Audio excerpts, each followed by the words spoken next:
मराठा आंदोलक जरांगेंच्या बीडमधल्या सभेसाठी वाढीव पोलीस बंदोबस्तही देण्यात आलाय। बीडमध्ये 23 डिसेंबरला मनोज जरांगे यांची सभा आहे आणि जरांगेंच्या याच सभेच्या पार्श्वभूमीवर वाढीव बंदोबस्त देण्यात येणार आहे। तर एसआरपीएफच्या 4 तुकड्या सुद्धा तैनात असतील। गेल्या काही दिवसात बीड चांगलंच धुमसतंय। बीडमध्ये मोठी जाळपोळही झाली होती। आमदारांची घरं आणि ऑफिसेस देखील जाळण्यात आली होती। त्यानंतर पोलीस आता अधिक सतर्क झाले। वातावरण बिघडवणाऱ्यांवर कठोर कारवाई करू असा इशारा पोलिसांनी दिलेला आहे। 23च्या सभेच्या अनुषंगाने ओव्हरऑल जी काही जिल्हा पोलीस प्रशासनाची जी तयारी आहे त्याचा आम्ही आढावा घेतला।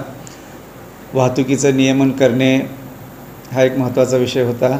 त्याचबरोबर त्यांना आवश्यक ते मनुष्यबळ पुरवण्याच्या बाबतीतही चर्चा झालेली आहे। वाढीव बंदोबस्तही त्यांना देण्यात येत आहे। बाहेर एसआरपीच्या 3 कंपन्या, होमगार्डचे जवळपास 600 होमगार्ड आणि जिल्ह्यातील मनुष्यबळ असं बंदोबस्ताचं नियोजन करण्यात आलेलं आहे।